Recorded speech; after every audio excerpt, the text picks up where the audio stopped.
Hi! So today I have a video that I think a lot of you guys will find very helpful. I have my hairstylist today. I dragged him all the way out here and we are going to answer your top 10 most frequently asked questions about hair care, bleached hair, and damaged hair, colored hair, just like everything. I opened up questions on an Instagram like Q&A post and you guys submitted a bunch of your questions and I just picked the top 10 that I felt like I had been asked the most frequently, and James is gonna help answer those questions because I don't know, I think it's time to get like a professional's opinion in here. And he also, by the way, works at Level 1 Studio. They are also doing clothes now, so yeah, and more to come. And more to come. So yeah, you guys definitely need to check out Level 1 Studio because they do a lot of stuff, not just hair. So, but today you're here as a hairstylist. Okay. So question number 1. What level of blonde do you need to get in order to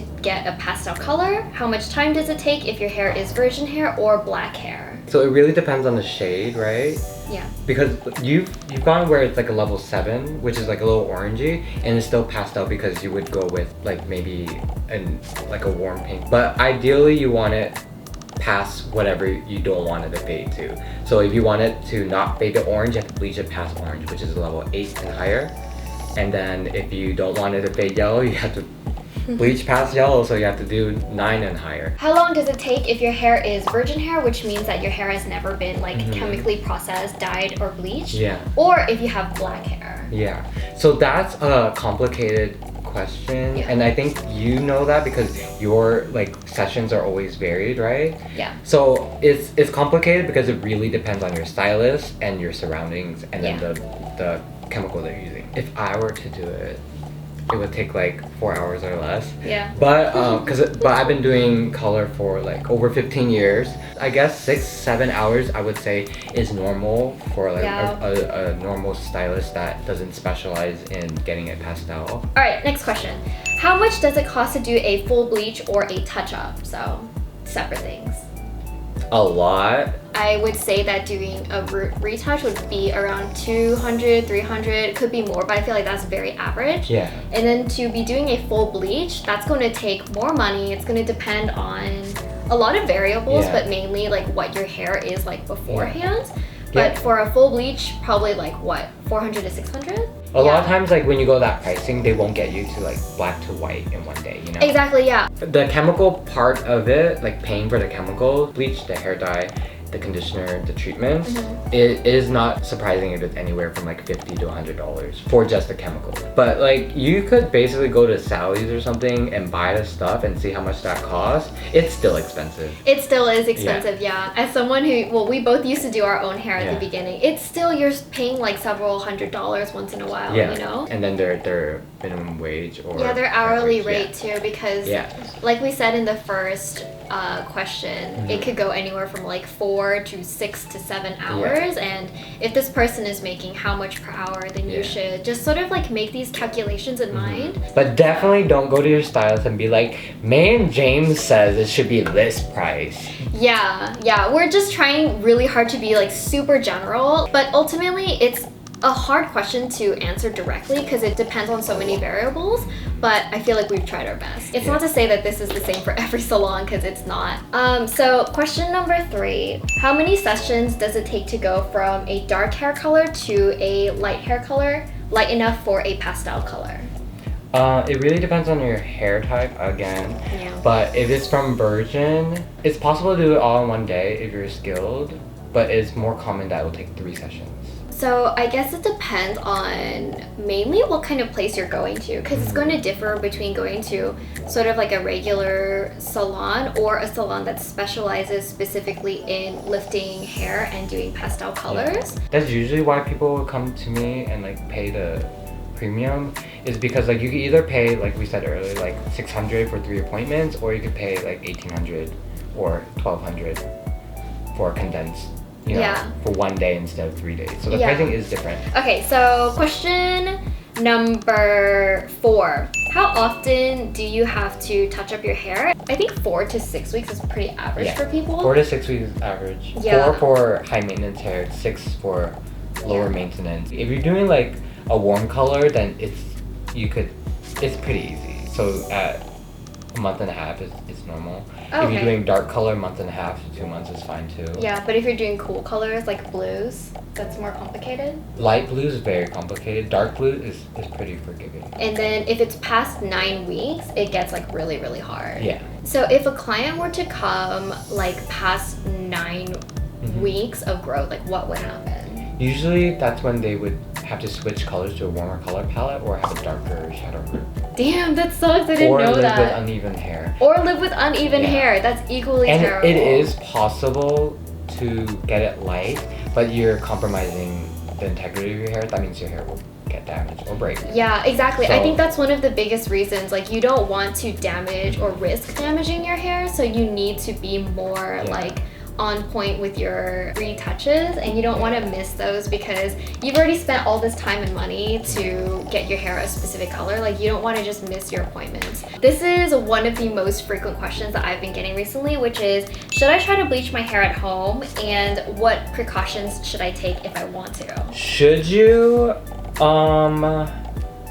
You probably shouldn't, but could you? Like, but no one's I did, stopping. so I exactly. can't, like, we both did. So like realistically, no one's stopping you. Precautions you probably should take is like, okay, one of your hair's already bleached. Like, even if you did it, you probably shouldn't. You should go to the salon. It's all gonna fall off eventually. Okay. Not like maybe it will fall off eventually. Oh. If you're doing it yourself. Yeah. Because even if I do it myself and I'm a professional, it's breaking when I do it. Yeah, because it's hard to do it for like your own head. Yeah, because right? you can't see from that angle. Yeah, okay. Which is why I stopped bleaching my own hair. That's a really good precaution. Actually, I lied. I bleached it a few months ago. I was in Korea and then we legit left the bleach on and then we took a taxi. But if you're gonna bleach it yourself, precautions you have to take is if it touches your skin, then, you know, wipe it off. Yeah. And bleaching where it's touching your skin by yourself, it is dangerous. You could burn yourself. I would say that. I've burned myself and friends. Did I ever tell you this? When I was like in like middle school, high school, my friends were like, wow, May, you have such cute pink hair, do mine. And I was like, oh, hell yeah, bitch, I got you. And literally her hair started steaming. Ooh. Yeah, and it like burned her neck, so... it's a thing. It's scary. It's really scary. I think it reacted with her brown box dye. Yes, it's very common that it reacts with box dye. Yeah. The next question is, how do you properly care for bleached hair and to keep it healthy even after all of the bleach? Basically, you need a leave-in conditioner and oil, mix it together, put on your hair.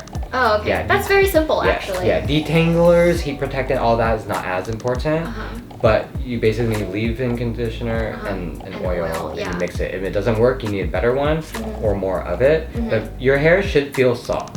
Yeah, my hair actually feels really, really soft, even after all of the years of bleaching, because I use the leave-in conditioner mixed in with oil, and I use a lot of it, like literally like a little mountain of leave-in conditioner. I would recommend not to use something way too expensive. Most of the time you find things in the mid-range pricing is like where it works. Yeah. So you don't want something super cheap because usually it is watered down. And I would say like from the mid-range to luxury, it's not a huge difference.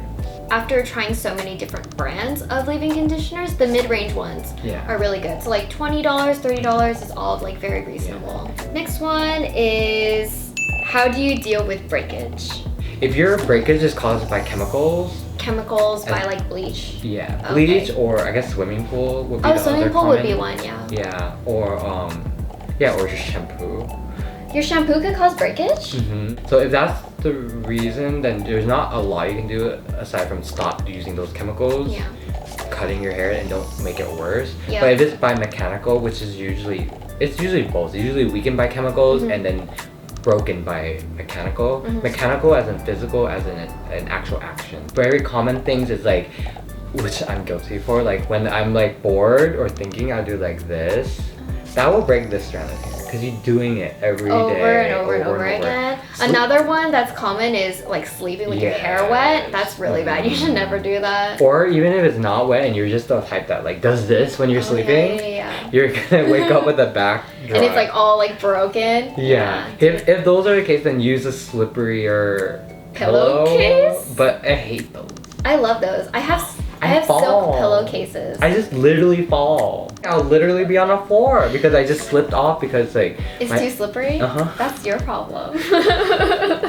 You would need to add usually a hair oil that kind of combability and slip makes it so when you use a flat iron or a curling iron or combing it, anything with friction makes it a lot less likely to break. Yeah, so I think that routes back to our previous question, which is you really should be using a leave-in conditioner and oil because it reduces friction. So like when you're doing literally anything with your hair, you will lessen the chance of breaking your hair. And I feel like before I knew this a couple years ago, I had a lot of breakage in my hair because I wasn't using hair oils, and that was like the main source of a lot of my breakage. 1, 2, 3, 4. Okay, so I think we have 4 questions left. I hope that's right. Question number 7. How do you keep hair colored for so long? So what products should I use? So I think people are mainly directing this question towards me because I have like pink hair that's like maintained for like 4 or 6 weeks even when I'm not going to the salon. Basically, you could be using colored hair mask, which is basically just like a hair like treatment, but it has like pigments in it. And I use like a pink one, and when I'm washing my hair, instead of using a conditioner, I'll just use a colored hair mask to touch up my hair, and that's how it's like always pink. And some colors you have to use it less frequently, so like there's like blues and greens in my hair. I haven't had to touch those up because they're more vibrant, but the pink I do have to touch up like once a week. So the more pastel you do, the more you have to Exactly. I think that's a really important thing people need to consider about pastel hair, which is that obviously there's so little pigment with the pastel color that you're gonna have to like retouch it up either by yourself or at the salon like pretty frequently. So I'm pretty much touching my hair up by myself like every week. Question number 8. Is there any way to make bleaching or aftercare more affordable? Hair oils, I think, is mostly a texture thing, especially if you're not using it alone. So if you're using a hair oil, like only the oil, then it really matters what brand you use because that's all you're feeling. But a lot of times if you have a hair oil and you mix it with your cream or your leave-in conditioner, it really doesn't matter what hair oil it is because you're mixing it anyway, so you're changing the texture. But I do think the leave-in conditioner formula part of it matters a lot. If you're gonna skim out with a hair oil. What about trying to save money when it comes to like bleaching your hair? No, you can't really. Yeah. Even if you look at Sally's, like that pricing, bleach is expensive as Sally's. Bleach is just very expensive in general, I've seen them mix like flour or cornstarch in their bleach to save money. Oh my god! So I haven't done it, but you could try and let me know. Don't sue me. Do it on one strand, don't do it on your head. Yeah, one strand. Test it out. I've seen people do it. Okay. Question number 9. Is it possible for... Wait, actually. So I think we're actually on the last question, which is question number 10. So this is 9 or 10 questions with May and James. No, I'm pretty sure I did 10 questions. Is it possible for any hair type to do a full bleach, or should some people just forget about it? I think if your hair naturally breaks without full bleaches, very common for finer hair clients, thin in diameter, not like thin in density. Yeah. And it just like breaks with the air from sleeping, you know? Yeah. You probably shouldn't have a full bleach. No, definitely not. So basically, if your hair is already breaking, you probably should have a full bleach. Also, if you can't afford the maintenance of full bleach every 4 weeks, you probably shouldn't get it done. Exactly, yeah. I think that that's one of like the harder truths about fully bleached hair. There's not a lot of ways to save it if you want to preserve like the integrity of your hair and if you want to avoid like breakage and damage. So there are definitely other things that you can do. Like you don't have to do a full bleach. You can again do like an ombre, and those things don't need the same amount of maintenance, and therefore you don't need to use the same amount of money. Or you can wear a wig. Or yeah, you can wear Okay, that's it. That's our 10 questions. Is there anything else you want to say to them as we're like exiting the video? If you want your hairstylist to love you, you should send them compliments. It works. Just be nice to your stylist. If you be nice to your hairstylist, you'll probably get better hair. So that's it for this video. Thank you for joining me. If you think about hair related stuff, Comment down below so we can make a video, okay? Yeah, exactly. So basically, if she understands me. Yeah, no, I understand. Okay, it's just like it's free reign. Like if you have any videos that you would like us to do, like about hair and like bleached hair, colored hair, like literally anything, just ask us, leave a comment. You can also DM the either one of us, and we will try to make a video for you guys. So thank you guys for watching, and we will see you guys again next time. Bye.